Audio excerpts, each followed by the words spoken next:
આગળ વાત સુરતની કરીએ તો સુરતમાં મોડી રાતથી જ સાર્વત્રિક વરસાદ વરસી રહ્યો છે। ઉધનામાં ઠેર ઠેર વરસાદી પાણી ભરાયા છે, ત્યારે લિંબાયત રેલવે ગરનાળું પણ પાણીમાં ગરકાવ થયું છે।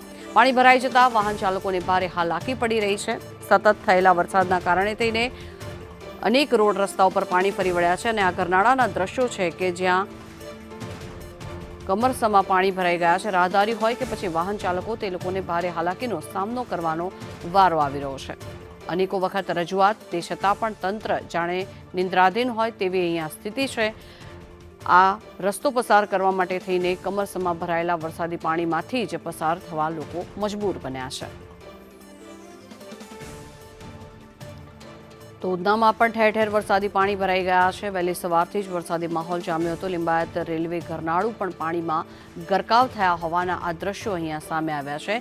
જો કે ફરી એકવાર સુરત જળબંબાકાર થયું હોય તેવી સ્થિતિ અહીંયા સર્જાઈ છે। મેઘરાજા મન મૂકીને સુરતમાં વરસી રહ્યા છે, ત્યારે વારંવાર વરસાદના કારણે થઈને અહીંયા પાણી ભરાઈ ગયા છે। વરસાદી પાણી લોકોના ઘરો સુદ્ધામાં ભરાઈ ગયા છે અને અહીંયા ગરનાળું પણ બંધ થયું છે। જો કે ગરનાળામાંથી વાહન ચાલકો જે પસાર થઈ રહ્યા છે તે લોકોને ભારે હાલાકીનો સામનો કરવાનો વારો આવી રહ્યો છે। જો કે આ પાણી ક્યારે ઓસરશે તેને લઈને પણ અનેક પ્રશ્નો અહીંયા ઉઠી રહ્યા છે। રાહદારીઓ હોય કે પછી નોકરિયાત વર્ગ હોય કે પછી સ્કૂલે જતા બાળકો હોય, આ વરસાદી પાણીમાંથી પસાર થવું પડે તેવી સ્થિતિ અહીંયા સર્જાઈ છે।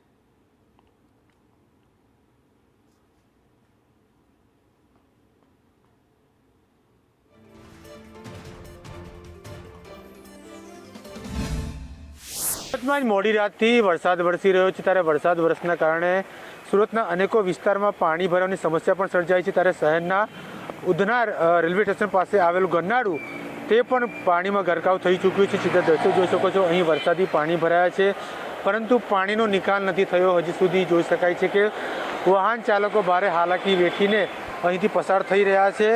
જે રીતે વરસાદ વરસી રહ્યો છે તે રીતે આ ગરનાળું જે છે તે ભરાઈ ચૂક્યું હતું અને તેની સાથે જ જે વરસાદ છે તે વરસાદ સતત વરસી રહ્યો છે। વાહન ચાલકો હોય, રિક્ષા ચાલકો હોય કે પછી સાયકલ ચાલક, તમામ લોકો ખૂબ જ હાલાકીની વેઠીને અહીંથી પસાર થઈ રહ્યા છે। કહી શકાય છે કે આ વખતે મહાનગરપાલિકાની પ્રી મોન્સૂનની કામગીરી પણ વેઠી ગયું આ દ્રશ્ય જ બતાવી રહ્યું છે, કારણ કે ઉધના ગરનાળુનું કાયમની સમસ્યાઓ છે। કાયમની સમસ્યાનો હજુ સુધી નિકાલ નથી થયો, કારણ કે જ્યારે પણ વરસાદ વરસતો હોય છે ત્યારે અહીં વરસાદ વરસ્યા બાદ પણ કલાકો સુધી પાણી ભરાઈ રહેતી હોય છે, પરંતુ તેનો નિકાલ નથી થતો। તે જ પ્રમાણે હજી સુધી પાણીનો નિકાલ નથી થયો। નાવડીની જેમ ગાડીઓ અહીંથી પસાર થઈ રહી છે। કોઈ જગ્યાએ ગટરનું ઢાંકણ ખુલ્લું હોય કે નહીં, કશું પણ અહીં ખ્યાલ નથી આવતો। લોકો જીવના જોખમે અહીંથી પસાર થઈ રહ્યા છે। કેમેરામેન અજીત પટેલ સાથે જયેન્દ્ર પાંડે, સંદેશ।